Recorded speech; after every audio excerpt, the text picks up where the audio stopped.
Confiados y descansados en ti, Señor, esperando, Señor, en ti, en cada situación que tú sabes que hay en cada corazón acá, Señor, que podamos esperar, que podamos confiar, que podamos recordar lo que has hecho en el pasado, Señor, que podamos creer las promesas, Señor, que has puesto en tu palabra, porque tus promesas son sí y amén, Señor, porque tu palabra, Señor, es eterna y no pasará nunca.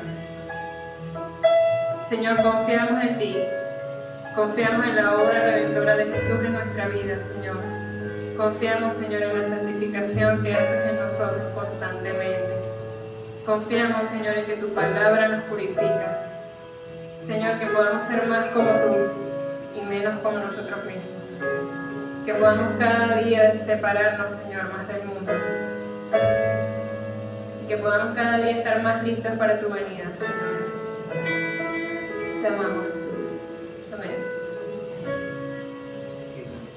Buenos días con todos. Vamos a abrir las Biblias en una carta, yo creo que hemos hablado mucho de ella, la carta de Tito. La carta de Tito. La van a encontrar antes del Apocalipsis. De eso sí no estoy seguro, pero antes de Hebreo, por ahí. Antes de Filemón. Antes de Filemón. Y después de Timoteo. Después de Timoteo.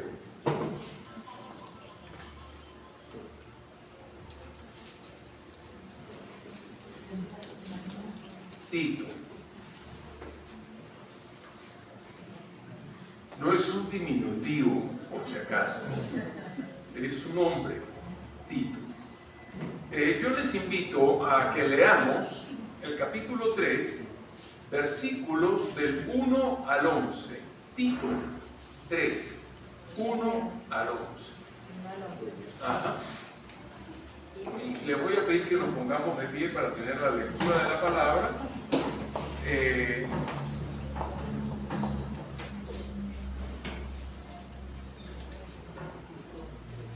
¿Lo tienen? Tito 3, 1 al 11. Dice así la palabra. recuérdales que se sujeten a los gobernantes y autoridades, que obedezcan, hablando a los cristianos, que obedezcan, que estén dispuestos a toda buena obra, que a nadie difamen, que no sean pendencieros, es decir, pleitistas, sino amables, mostrando toda mansedumbre para con todos los hombres, porque nosotros también éramos en otro tiempo insensatos, rebeldes, extraviados, esclavos de concupiscencias y deleites diversos, lógicamente malos, viviendo en malicia y envidia, aborrecibles y aborreciéndonos unos a otros. Pero cuando se manifestó la bondad de Dios nuestro Salvador y su amor para con los hombres, nos salvó, no por obras de justicia que nosotros hubiéramos hecho, sino por su misericordia, por el lavamiento de la regeneración y por la renovación en el Espíritu Santo, el cual derramó abundantemente por Jesucristo nuestro Salvador, para que justificados por su gracia viniésemos a ser herederos conforme a la esperanza de la vida eterna. Palabra fiel es esta, y en estas cosas quiero que insistas con firmeza, para que los que creen en Dios procuren ocuparse en buenas obras. Estas cosas son buenas y útiles a los hombres, pero evita las cuestiones necias y genealogías y contenciones y discusiones acerca de la ley, porque son vanas y sin provecho. Al hombre y mujer, obviamente, que cause divisiones después de una y otra amonestación, deséchalo, sabiendo que el tal se ha pervertido y peca y está condenado por su propio juicio. Oremos. Amado Santo Padre, estamos aquí cantando canciones que expresan nuestros sentimientos hacia ti. Y ahora, Padre, queremos abrir tu palabra y abrir nuestros corazones. Te lo pido en el nombre de Jesús. Amén. Tomen asiento, por favor. Muy bien. Tito. Hemos dicho muchas veces en distintas ocasiones, hemos dicho que todos somos hijos de nuestras culturas, donde hemos nacido y donde hemos sido criados. Esto, es decir, la cultura, lo que nos rodea, está profundamente arraigado en nosotros.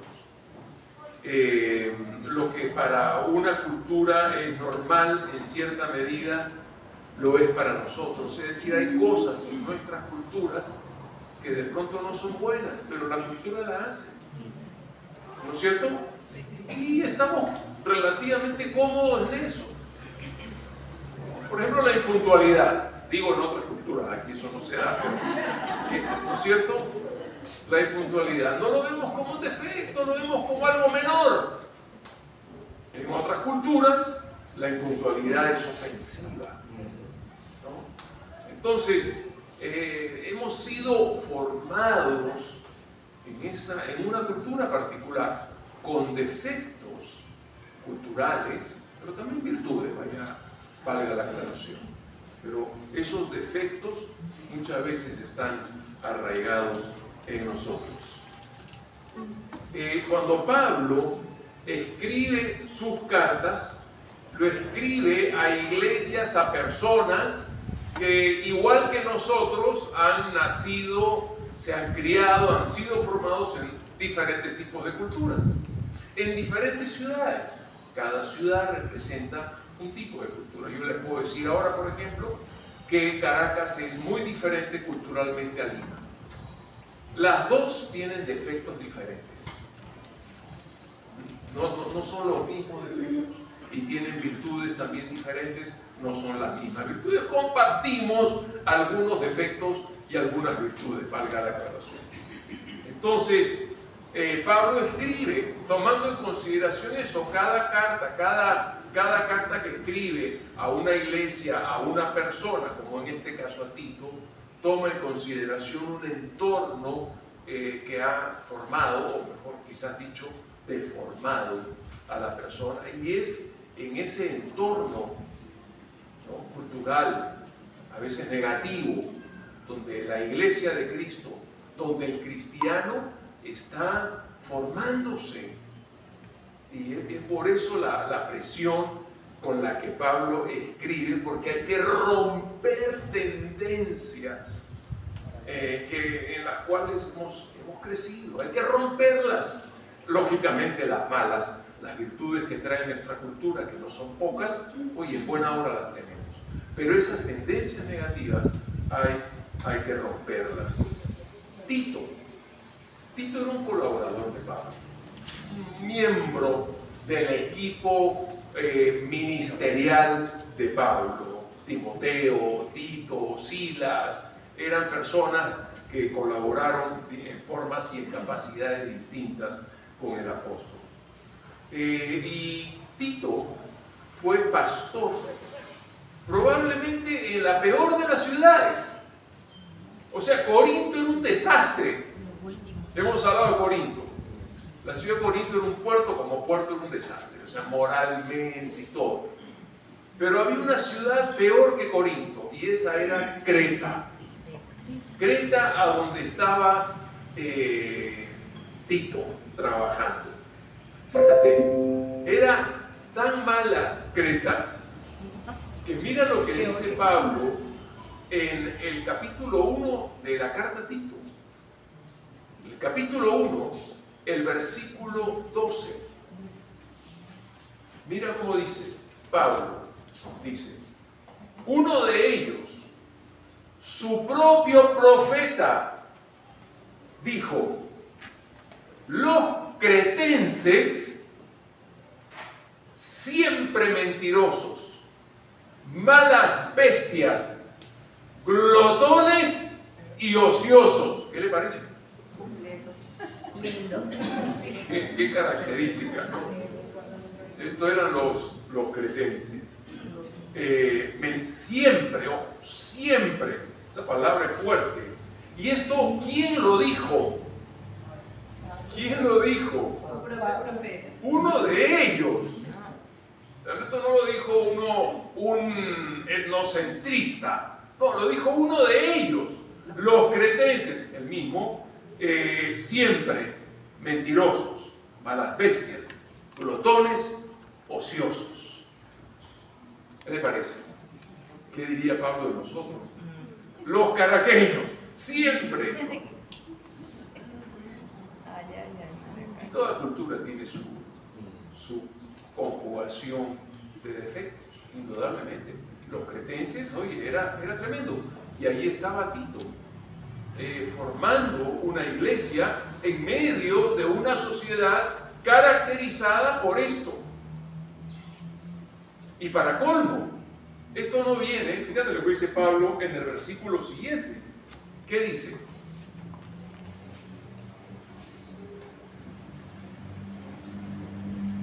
Y este testimonio es verdadero. ¿Cuál testimonio?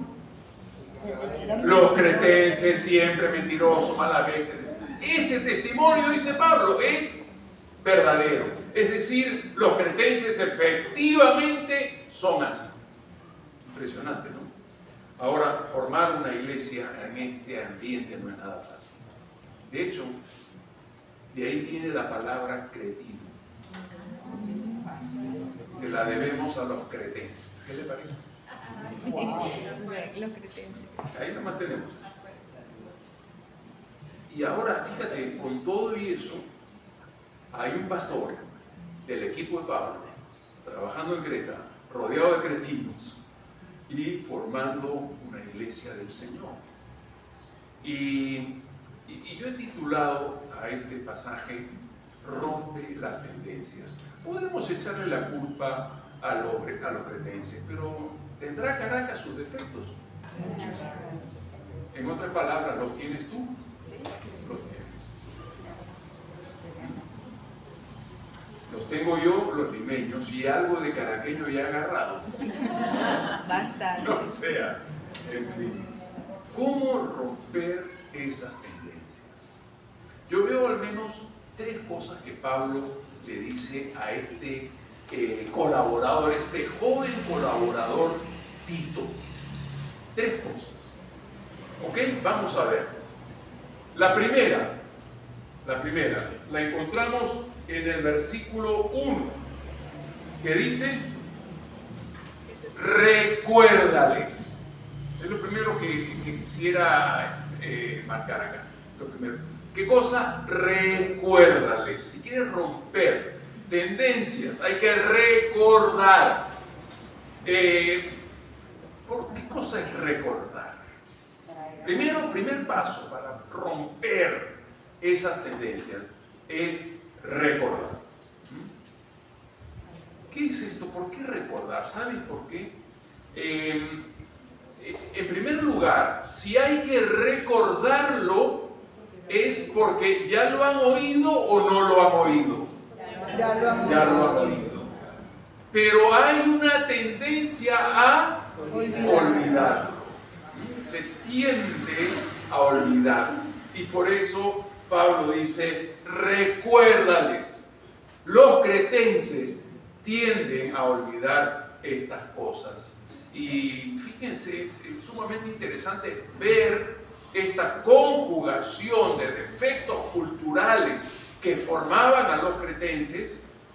¿Cuáles eran? Mira, dice el versículo 1: recuérdales que se sujeten a los gobernantes y autoridades, que obedezcan, que estén dispuestos a toda buena obra, que no a nadie difamen, que no sean pendencieros o peleones, sino amables, mostrando toda mansedumbre para con todos los hombres.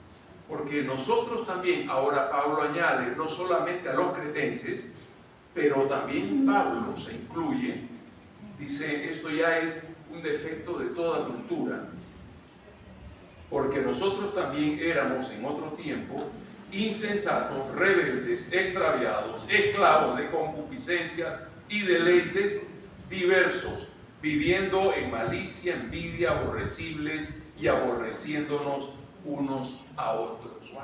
Fíjate, es esa conjugación de características en medio de ese tipo de sociedad. Se está formando una iglesia cristiana. ¿Puede la iglesia cristiana contra eso? ¿Lo diría o no? Pero piénsalo, ¿puede o no puede? Claro que sí, porque está Dios. Ahora fíjate, ¿se puede o no se puede? Sí. Se puede, ¿verdad? Ahora, está bien. Yo te pregunto, ¿ha podido contigo? Sí. Ya no es el mismo, sí, ¿eh? ¿Qué pasó acá? Ha podido. Y conmigo también, no creen que estoy apuntando con un solo dedo, ¿verdad? No, 4 cambios no le falta. Exactamente, pero es esta lucha, es en medio de esta situación difícil, compleja, rodeada de principios antivalores que van en contra de lo que nosotros creemos en la fe de Jesucristo.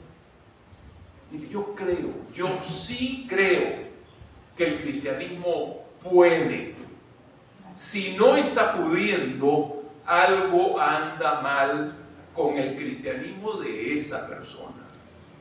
¿Me están siguiendo? Sí. No con el cristianismo, sino con la implementación de la fe en la vida de tal o cual persona. Importante eso. Recuérdales esto, que sean sumisos, porque los cretenses eran rebeldes, les recuerda que hagan cosas buenas, porque si les recuerda que hagan cosas buenas, es porque tiene la tendencia a no hacerlo, ¿verdad? Es decir, ociosos. Los cretenses siempre malas bestias, mentirosos, glotones y ociosos. Entonces, que hagan. Dice que no hablen mal de nadie. Fíjate, la palabra literalmente en griego es interesante porque suena muy fuerte. Que no blasfemen de otros.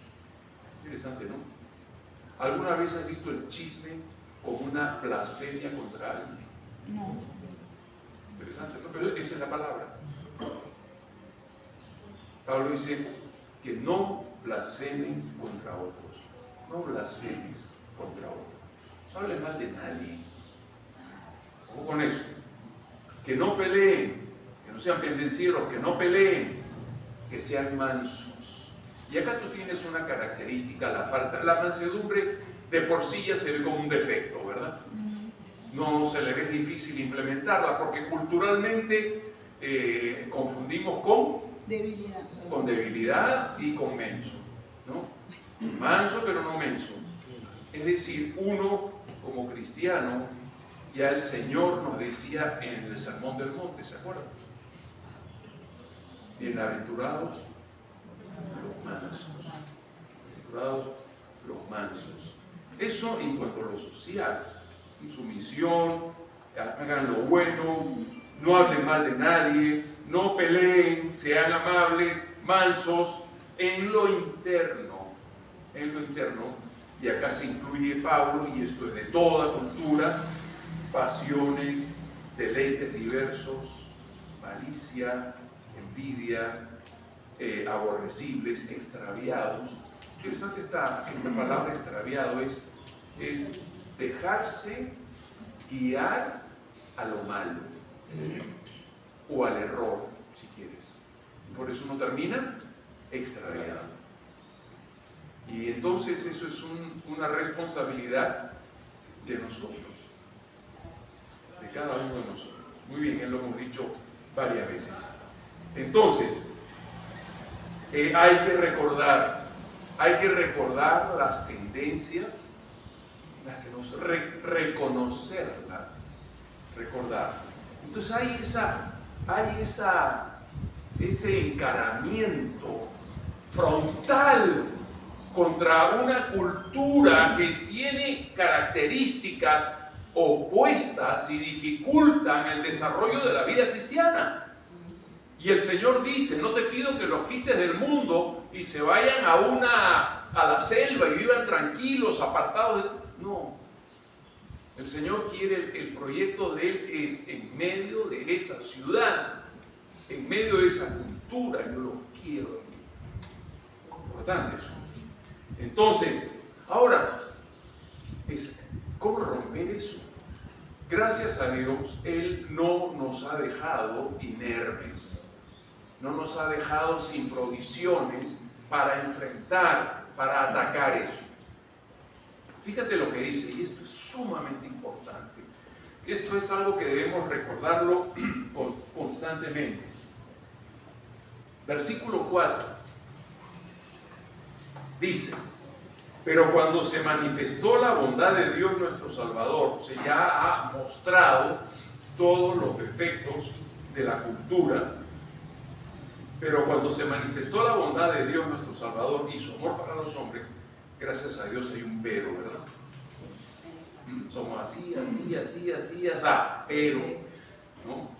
Cuando se manifestó la bondad de Dios, versículo 5, cuando se manifestó la bondad de Dios, nos salvó, no por obras de justicia que nosotros hubiéramos hecho, sino por su misericordia, por el lavamiento de la regeneración y por la renovación en el Espíritu.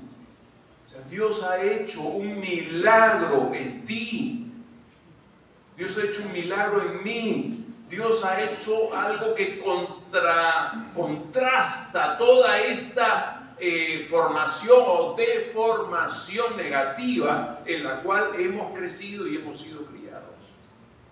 Es una obra tremenda de Dios Y fíjate cómo lo pone, con dos exageraciones, porque son dos exageraciones. Fíjate, versículo 6, el cual Dios derramó. No es que te dio, es que derramó. ¿Qué te dice la palabra derramar? Que cuando derramas es que has puesto más de la cuenta, ¿verdad? Bueno, así es el espíritu que Dios ha puesto en tu vida. Dios lo derramó. Generoso, ¿ah? Y como si fuera poco, utiliza otra palabra que dice, ¿cómo lo derramó? O sea, por si no nos quedó claro con la palabra derramar, queda más claro con la palabra abundantemente. Dios nos ha derramado su espíritu en nosotros abundantemente. Son los recursos internos. O sea, Dios no espera que a través de una fuerza de voluntad personal nosotros contrarrestemos la debacle moral y social que nos rodea, en la cual hemos nacido, hemos sido criados. No espera Dios que nuestra fuerza personal lo logre. Para eso, para que el cambio en medio de esa sociedad perversa, como diría Pablo en otra parte, Dios nos ha derramado su espíritu abundantemente para vivir en una forma distinta con los recursos de Dios que contrastan toda esta tendencia que está dentro de ti, está dentro de mí. ¿Estamos claros? No nos ha dejado sin capacidades. Hermano, esto es algo. Hoy es día de Santa Cena y la Santa Cena nos confronta con el nuevo pacto. El nuevo pacto es la presencia del Espíritu en tu vida y nos confronta constantemente a que nos miremos adentro y veamos todo lo que Dios nos ha dado para vivir en una forma distinta en este momento. Entonces, hay que recordar eso. Es verdad, lo que nos rodea es difícil, pero lo que Dios nos ha dado es más. Es derramar y es abundante. En otras palabras, sí se puede. Muy bien. Vamos a la segunda cosa que hay que hacer. La primera es recordar. La segunda, versículo 8. Dice, palabra fiel es esta. O sea, lo que les voy a decir es, dice Pablo, lo que voy a decir es importante. Esto ocurre. Palabra fiel es esta. Y en estas cosas quiero que insista. Esa es la segunda palabra que quiero dejar con ustedes. Insistir. Insiste. ¿Qué quiere decir insistir? ¿Ah? O sea, si no pudiste la primera, dale otra vez. Dale otra vez. Insiste. Dice insiste. Me encanta esta otra exageración, ¿no? Insiste con firmeza. O sea, hay que darle. La fe no es para pusilánimes, para que no estoy seguro o no, hay que insistir con firmeza. ¿Por qué se insiste? ¿Por qué se recuerda? Porque tiendes a olvidar. ¿Por qué sí? ¿Por qué le dice insiste? Insiste porque tiende a no hacerlo. ¿Me estoy explicando? Se tiende a no hacerlo. Entonces Pablo dice, insiste. Insiste. ¿En qué hay que insistir? En que se ocupen en buenas obras. Que se ocupen en buenas obras. En una forma general y en una iniciativa personal. No seas ocioso como los cretenses. No puede un cristiano ser ocioso. ¿Tú crees que Dios tiene un plan para tu vida? Claro que lo tiene. Claro que lo tiene. ¿Crees tú que Él quiere que tú hagas algo? Sí. Claro que lo quiere. Importante, no seas ocioso, dice Pablo. No, insiste, recuérdales e insiste, porque se tiene la tendencia a no hacerlo. Y de pronto nos encontramos muchas veces no haciendo lo que deberíamos estar haciendo. A lo largo de los años he encontrado muchos cristianos, no en esta iglesia, pero en otro lado, que me dicen: sé que debería estar haciendo más. ¿Qué te parece? ¿Te identificas con esas palabras? Sí. Interesante. Sé que debería estar. Qué pena, ¿verdad? Pero si sabes, hay que hacerlo. Insiste. ¿Te fue mal la primera? Insiste. La segunda, insiste. Y déjate usar por Dios. Creo que eso es una bendición en el desarrollo de la fe y en la vida cristiana. Muy importante. Insiste. La tercera, termino con esto. La tercera palabra la vemos en el versículo 9. Dice: pero evita las cuestiones necias y genealogías y contenciones, muy importante esto, y discusiones acerca de la ley, porque son vanas y sin provecho. ¿Cuál es la tercera palabra? A ver si la captamos. Evita. Evita. La primera, recuerda. Recuerda hoy lo difícil en el medio en que estamos, pero recuerda también la abundancia que Dios te ha dado para encarar ese medio. En segundo lugar, insiste, dale, insiste en ser productivo, en hacer, los he puesto para que vayan y lleven fruto y vuestro fruto permanezca, dice el Señor. Insiste. Y ahora dice: evita. Evita. ¿Qué quiere decir evita? Es interesante, ¿no? Mira, evita quiere decir esto. ¿Por qué dice evita, Pablo? Evita tiene que ver con estar haciendo cosas que no deberías estar haciendo. ¿Estamos de acuerdo? Evita eso, porque la tendencia es hacer ese tipo de cosas. No las hagas. ¿Estamos de acuerdo?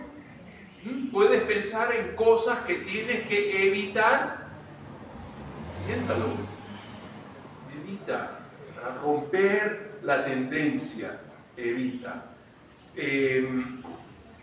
Evita. Y dice Pablo, en primer lugar, evita discusiones estériles. A veces uno se engancha en discusiones que no llevan a nada. Genealogías, fíjate, Pablo, ojo, es interesante que Pablo habla mucho de genealogías, especialmente en las epístolas pastorales, porque parece la discusión era: no, fulano era hijo de mengano, y otros decían: no, él es sultano, él no es hijo de... ¿Y de dónde llegan con eso? Fíjate. Entonces, evita discusiones vanas, estériles, genealogía, discusiones de la ley. No, esta ley ya pasó, esta sí sigue, son vanas y no tienen provecho. Entonces a veces uno se pasa hablando de cosas que no conducen a nada. Discusiones que no edifican y no producen nada. Y también dice: evita no solamente discusiones estériles, pero evita personas divisionistas. ¿Estamos de acuerdo? Dice Pablo, ¿ok? Evita cuestiones necias, etcétera, ¿no? Ahora, sigue con el evita: al hombre que cause divisiones después de una y otra amonestación,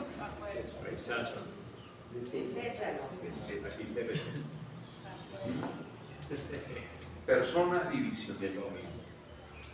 Hay que tener cuidado con eso. Un valor importantísimo en la iglesia es la unidad.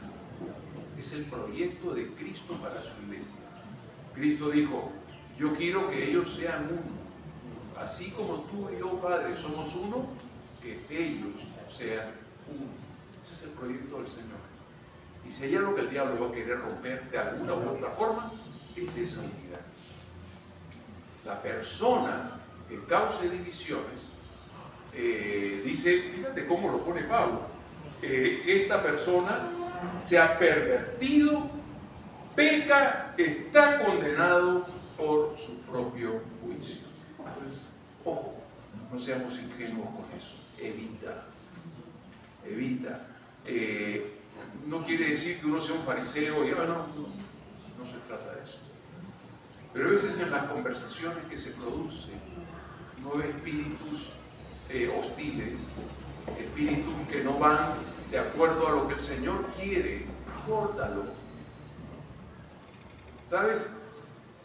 Por ejemplo, que el chisme, para hacer chisme, requiere uno que habla y otro que escucha. Y es tan chismoso el que habla como el que escucha. ¿Estamos de acuerdo? Así lo muestra la Biblia. No, yo no dije nada. Sí, pero viste. Viene un chismoso y te dice algo. ¿Qué haces? No lo evites, córtalo. Yo no quiero ver esas cosas. Y le estás enseñando la lección. ¿Ok? Muy bien, conclusión. 3 cosas que debemos tomar en cuenta para romper estas tendencias socioculturales negativas. Hay buenas, pero hay negativas que tenemos, en las que hemos sido formados, que no las vemos tan malas, que inclusive nos cuesta detectar. Recuerda, insiste y evita. Y Dios nos pide estas cosas porque ha hecho algo, un milagro en nosotros. Ha derramado abundantemente su Espíritu en nosotros. El Señor Jesucristo dijo que Dios, palabra que va en el mismo carril que lo que acabamos de decir, Dios no da su Espíritu por medida. A ver, vamos a llevar una gota. Efectivamente lo derrama. Y aquí abajo dice en abundancia. Acuérdate de eso y que sea una norma en tu vida. Al participar de la cena, pensemos en estas cosas. Que Dios nos bendiga.